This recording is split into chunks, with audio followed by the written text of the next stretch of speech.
तो आपको अभी कविता जी पढ़ के बताएंगी कि 5 विधाएं आंतरिक विधाएं हैं और 21 बाह्य विधाएं हैं, जिनके तहत लोगों को जोड़ना है। तो ये पढ़ती जाएंगी, बीच बीच में जहां मैं आवश्यक समझूंगा मैं थोड़ा सा विस्तार कर दूंगा तो आपको समझने में सुविधा हो।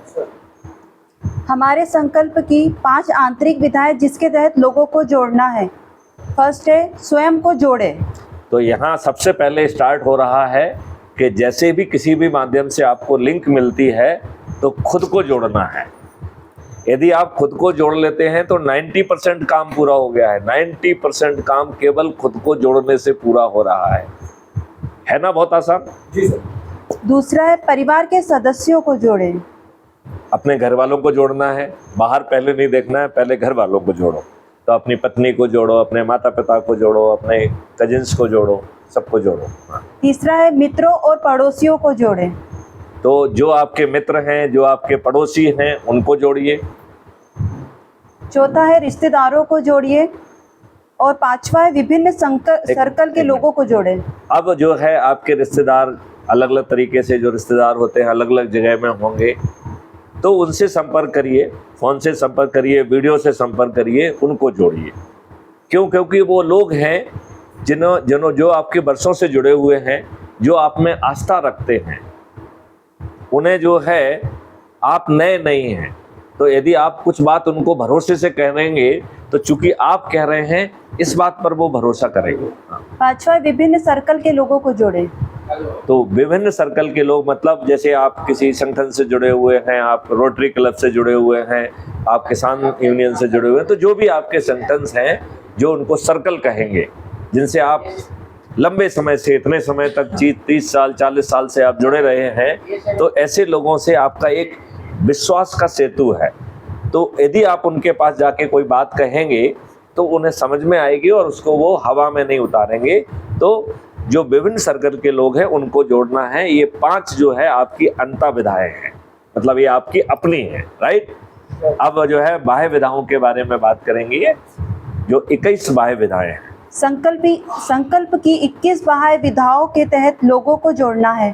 पहला है अपने प्रभाव क्षेत्र में युवा व विद्यार्थी को स्कूल, कॉलेज एवं विश्वविद्यालय, कोचिंग सेंटर या हॉस्टल में जाकर जोड़े। देखिए, हम और आप चढ़ते हुए उम्र के पड़ाव पर हैं। जितनी भी चंद सांसें भगवान ने दी हैं, हम उतना ही फायदा उठा पाएंगे यदि हम भारत परिवर्तित कर देंगे तो भी। लेकिन हमारे बच्चों का इतना बड़ा कैरियर है, वो जो है उसे बहुत अच्छे ढंग से कर सकते हैं। लिहाजा हमें बच्चों पे, युवाओं पर ध्यान देना है। और आपके आसपास जो भी युवा हैं, तो चाहे वो आपके पड़ोस में रह रहे हों या उनके लिए आप स्कूल जाएं, कॉलेज जाएं, विश्वविद्यालय जाएं, तो एक तो हो गया है कि उनके शिक्षा के केंद्र हैं वहाँ पहुँचें। और दूसरा है कि फिर आजकल बच्चे कोचिंग सेंटर्स में भी मिल जाते हैं, हॉस्टल में भी मिल जाते हैं। तो आपके आसपास कोई कोचिंग सेंटर है तो हम वहाँ भी जा सकते हैं, हम उनके हॉस्टल में भी जा सकते हैं। लेकिन हमें युवाओं को जोड़ना है, क्योंकि वो जो है उनका विजन जो है कलर्ड नहीं है। वो जब जुड़ेंगे तो एक अलग सी एनर्जी पैदा होगी। दूसरी बाह्य विधा है अपने प्रभाव क्षेत्र के शिक्षकों को जोड़े। शिक्षकों की हमेशा युग परिवर्तन में महती भूमिका रहती है।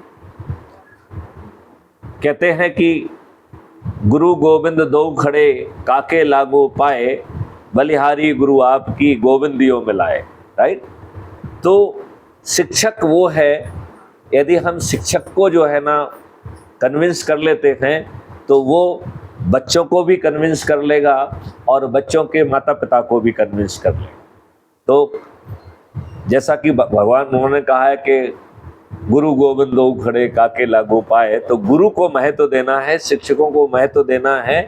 तो चाहे छुट्टियां भी क्यों ना चल रही हो, शिक्षक तो स्कूल आते हैं, तो उनके साथ बैठ के उनको जोड़ो और फिर उनके माध्यम से जो है शिक्षकों को और उनको जोड़ो। और जो 5 अंतः विधाएं हैं उसमें तो हर कोई अपने अपने लोगों को जोड़ सकता ही है। तीसरा है मातृशक्ति को मोहल्ला, संगोष्ठी व अन्य कार्यक्रमों के माध्यम से जोड़े। कहा गया है महिला को अबला ना कहो, वो देश की आधी शक्ति है।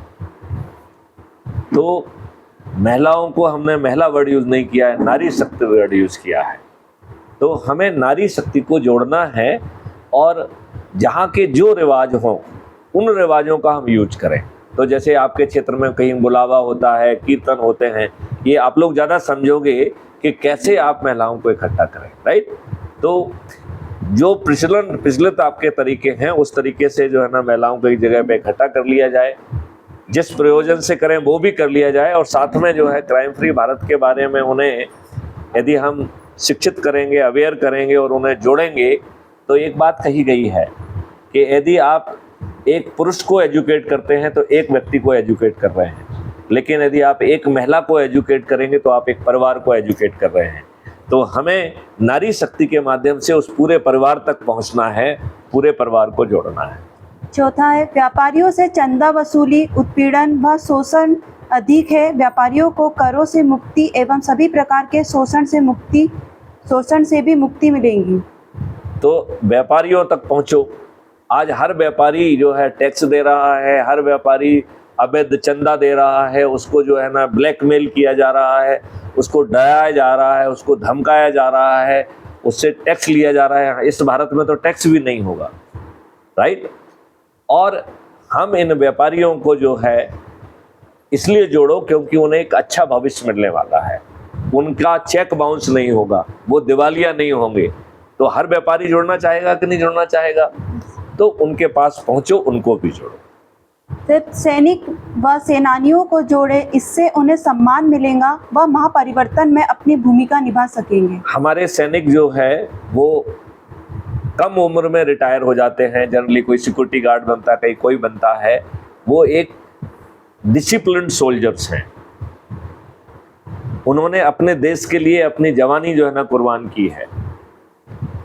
अब जो है यदि वो जो है पूर्व सैनिक हो गए हैं, यदि हम उनके पास पहुंचेंगे और उनके जज्बे को जगाएंगे तो वो बहुत आसानी से जुड़ेंगे।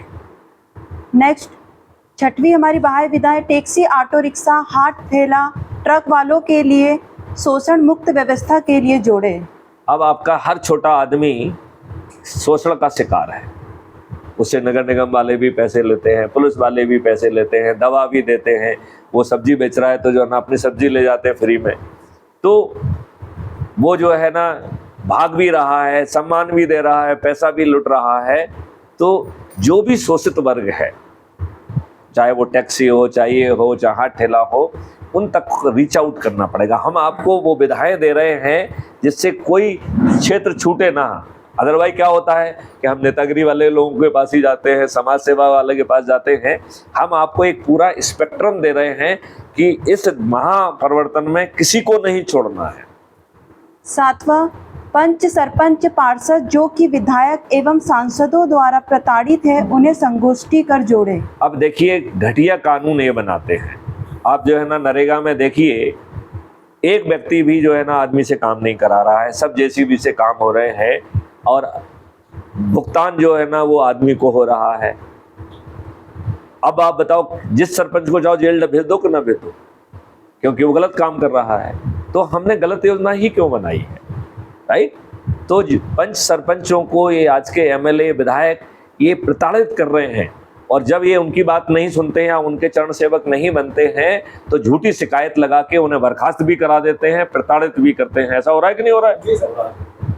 तो उन पंच सरपंचों के पास भी पहुंचा जाए कि आप इधर आ जाओ, इसमें जुड़ जाओ, आप जो है ना विधायक सांसद बन जाओगे, और नहीं बन जाओगे तो पंच सरपंच तो बनना ही बनना है आपको। और ये जो है क्राइम फ्री भारत केवल एमपी एमएलए के लिए नहीं है, ये नीचे जो है डिस्ट्रिक्ट लेवल के लिए भी रहेगा, पंचायत के लिए भी रहेगा, नगर निगम नगर पालिका के लिए भी रहेगा। और क्राइटेरिया एक ही होने वाला है, कितने लोगों को जोड़ा है, राइट। आठवीं बाह्य विधा है सभी राजनीतिक पार्टियों के कार्यकर्ता शोषित व उपेक्षित है, उन्हें जागरूक, ऊर्जाकृत एवं शपथकृत कर जोड़े। अब आप ये देखिए, सबसे ज्यादा कोई यदि प्रताड़ित है तो राजनीतिक पार्टियों के खुद के कार्यकर्ता हैं। उनसे बरसों दरी बिछवाई जाती हैं, वो लगाए जाते हैं, पोस्टर लगाए जाते हैं, और ये लोग जो है राजनेता अपने ही प्रशासनिक व्यवस्था से उनको जो है ना डराते हैं, धमकाते हैं और उनको चरण सेवक बने रहने के लिए विवश करते हैं और उन्हें टिकट भी नहीं देते हैं। उनका कोई कैरियर नहीं होता है, वो दरी बिठाते बिठाते ही उनका पूरा समय निकल जाता है। ये टिकट जो देंगे वो अपराधियों को, दल बदलुओं को देते हैं कि नहीं देते हैं? बच्चे, आपका भी सोचना ऐसा है? चलिए, तो जी, तो कुल मिला के देखा जाए तो राजनीतिक पार्टियों के जो कार्यकर्ता हैं वो खुद भी प्रताड़ित हैं। ये क्राइम फ्री भारत एक मिशन है, एक राजनीतिक पार्टी नहीं है। ये बात सबको क्लियर है कि नहीं है? राइट। लिहाजा कोई भी किसी भी राजनीतिक पार्टी में बना रहे वो क्राइम फ्री भारत मिशन से जुड़ सकता है और लोगों को जोड़ सकता है। और यहाँ पर यदि उसने जोड़ दिया और मेरिट लिस्ट में आ गया तो उसे टिकट भी मिलना पक्का है, जीतना भी पक्का है, और ऊपर चला गया तो मुख्यमंत्री बनना भी पक्का है। यदि दूसरे और तीसरे नंबर पे आ गया तो उप मुख्यमंत्री बनना तय है, और 30-35 में आ गया तो मंत्री बनना तय है। बताइए, इतनी ट्रांसपेरेंट व्यवस्था कहाँ मिलने वाली है? तो यहाँ किसी को चरण सेवक नहीं बनना है, और जो चरण सेवक बने हुए हैं वो बने रहें। हम उनसे नहीं कह रहे हैं कि आप अपने पार्टी के साथ जो है ना कोई वो करें, आप उसी शिद्दत से दरी बिछाइए, हमें कोई आपत्ति नहीं है। चाहे आप भाजपा की बिछा रहे हो, चाहे आप बसपा की बिछा रहे हो, चाहे आप कांग्रेस की बिछा रहे हो, जिसकी भी दरी बिछाना है खूब जोर से बिछाइए, लेकिन साथ में क्राइम फ्री भारत मिशन से जुड़ जाइए और संगोष्ठियां करके लोगों को जोड़िए। यदि कंपटीशन में नंबर बना गए तो मुख्यमंत्री बनना तय है, तो ओपन है यहाँ तो हर किसी को मेहनत करके मुख्यमंत्री बनने का भी ऑप्शन क्लियर है। यहाँ शिवराज पार्टी की बिछा रहे हैं, आप पार्टी की बिछा रहे हैं। चलिए नेक्स्ट, पत्रकार जिनकी कलम को गुलाम बना दिया गया, उनके अंदर का स्वाभिमान व देश के प्रति उनके दायित्वों को जागृत कर जोड़े। इसे पढ़े। पत्रकार जिनकी कलम को गुलाम बना दिया गया, उनके अंदर का स्वाभिमान व देश के प्रति उनके दायित्वों को जागृत कर जोड़े। अब देखिए, पत्रकारों को डेमोक्रेसी का चतुर्थ स्तंभ कहते हैं। आज बेचारे अपने पेट को पालने के लिए जो सोच रहे हैं वो लिख नहीं पा रहे हैं, उनका कोई सुनने के लिए तैयार नहीं है, ऐसी उनकी बुरी स्थिति बनी हुई है। तो बेचारे पेट पालने के लिए उन्हें जो लिखना है लिखते रहें। क्राइम फ्री भारत मिशन से जुड़ जाएं। यहाँ पे वो जो लिखेंगे हम अपने पोर्टल पे पब्लिश करेंगे, उनको वहाँ उनको कोई पकड़ने वाला नहीं है। और वो लोगों को जोड़ के यदि प्रतियोगिता में आ गए तो मुख्यमंत्री बनने का भी चांस है ना। तो चूंकि पत्रकार लोग इतने लोगों से जुड़े हुए हैं, वो बड़ी आसानी से लोगों को जोड़ सकते हैं, तो they are having better chances. चलिए, 10वीं बाह्य विधायी किसानों को दूषित नीतियों से आत्महत्या के लिए बाध्य करने, व्यवस्था में बदलाव व उनकी आमदनी 5 गुना बढ़ाने के लिए जोड़े। किसान जो है, जो कि खेतों में और एकड़ों में पैसा जो है ना फसल पैदा कर रहा है, उसके बदन की बनियान गायब हो रही है, और उसके माल को जो 4x5 के ठेले में बेच रहा है, अभी देख लीजिए कहीं पे भी, उसके साथ 2-2 आदमी हो गए हैं, वो जो है ना साला मोटा होता जा रहा है। तो जो एकड़ों में पैदा कर रहा है, कैसी दुष्ट व्यवस्था है कि उसको तो खाने के लिए नहीं मिल रहा है, और जो उसके प्रोडक्ट को बेच रहा है और वो 5 गुना ज़्यादा कीमत में बेच ले रहा है। और वो जो अब आप किसी भी जो है ना उसको, हाँ, ठेले वाले को देख लीजिए, किसी भी उसको देख लीजिए, अब उसके अच्छी लाइट लग गई है, 2-2 बच्चे हो गए हैं, देखो एकदम ऐसा लगता है कि बोला हीरो बन गए हैं वो। तो फिर किसान क्यों नहीं, किसान समृद्ध क्यों नहीं हो रहा है? राइट। तो किसानों को जो है इस व्यवस्था के तहत कर्ज मुक्त भी हो जाएगा, उसकी आमदनी 5 गुना हो जाएगी, और उसका भविष्य बदलने वाला है।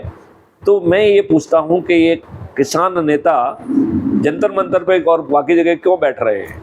भाई, आपका एक बड़ा काम हो गया, एक्ट जो है ना रिपील करने वाला, और यदि एनी केस मोदी नहीं करते तो मैथिली गुप्ता के करने ही वाले थे उसे, तो अच्छा है मोदी जी ने हमारा काम हल्का कर दिया।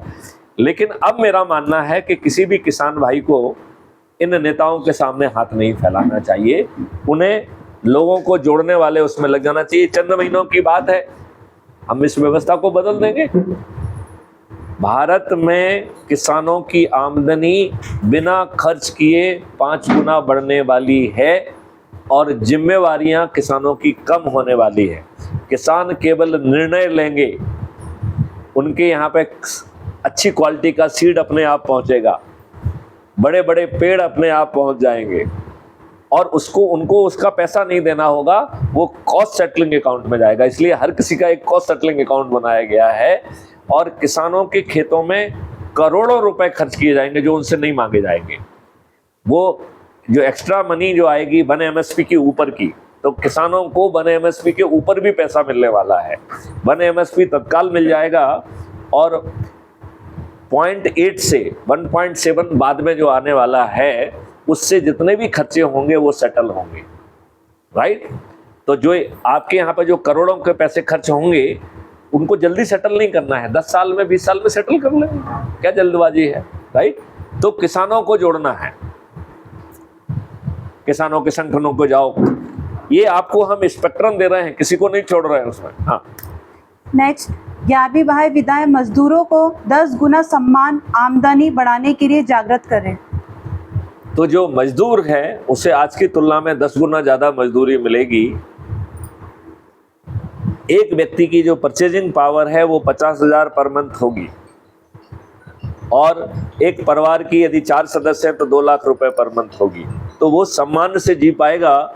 ऐसे मजदूरों को भी जोड़ो, आज उनका शोषण हो रहा है।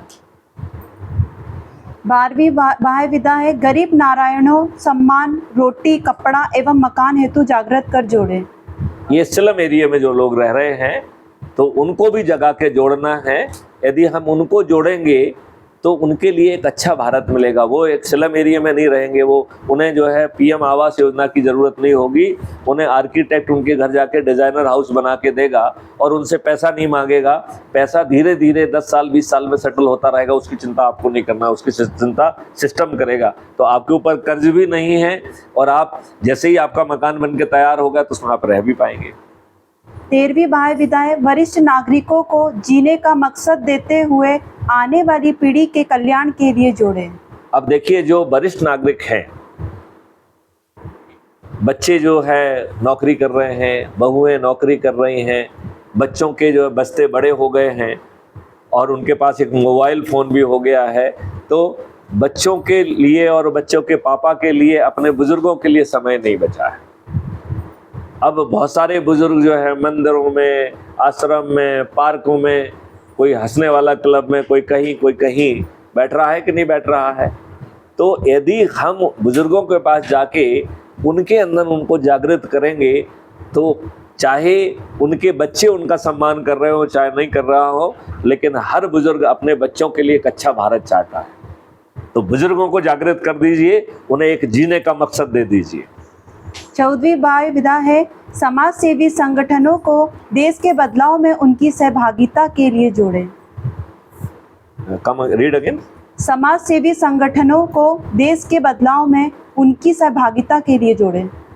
देखिए, हमारे यहाँ पर ढेर सारे समाज सेवी संगठन काम कर रहे हैं और सब अच्छा काम कर रहे हैं।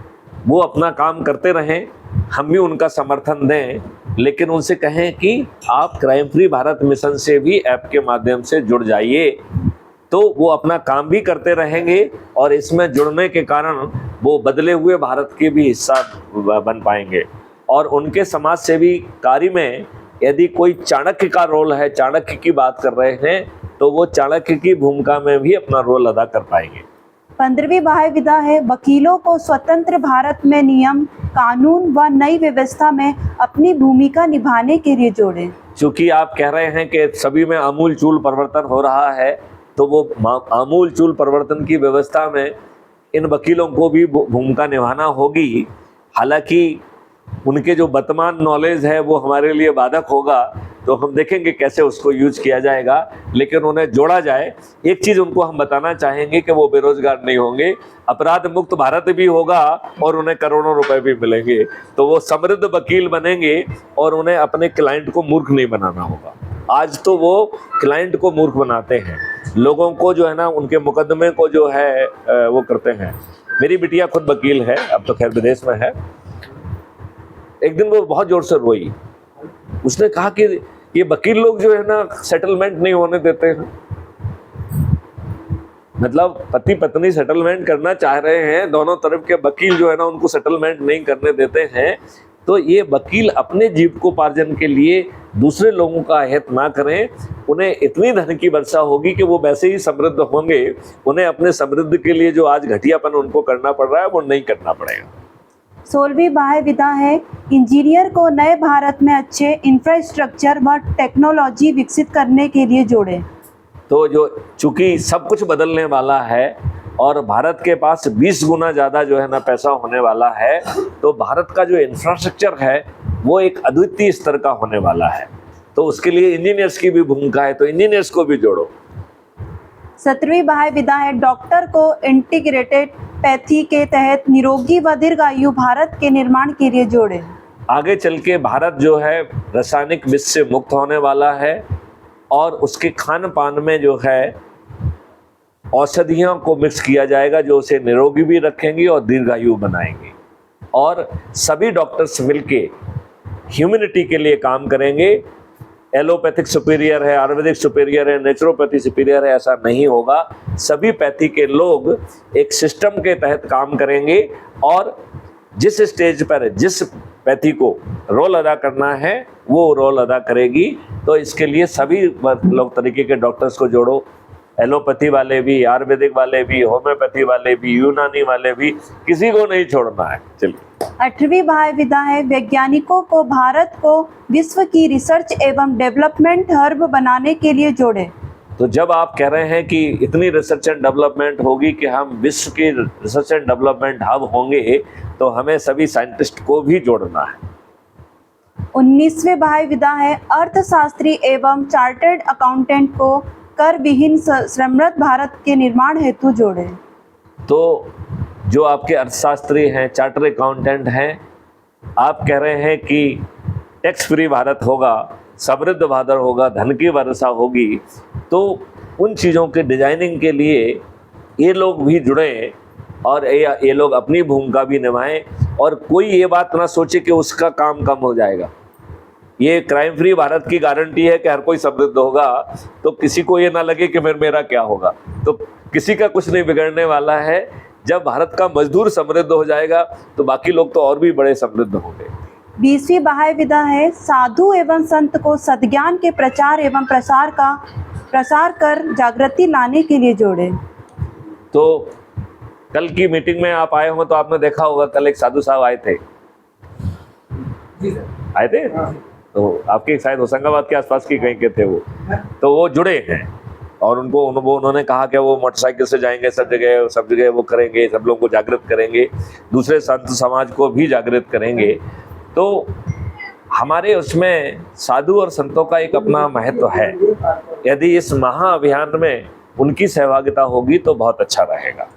21वीं बाह्य विधा है, धर्म स्थल विंग, इससे धर्म स्थल आने वाले श्रद्धालुओं को ऊर्जाकृत एवं शपथकृत कर जोड़ा जा सकेगा। तो जैसे हम पार्क में जाते हैं तो वहाँ भीड़ होती है, हम जो है ना मंदिरों में जाते हैं तो वहाँ भीड़ होती है, तो धार्मिक स्थल पे बड़ी संख्या में लोग पहुँचते हैं।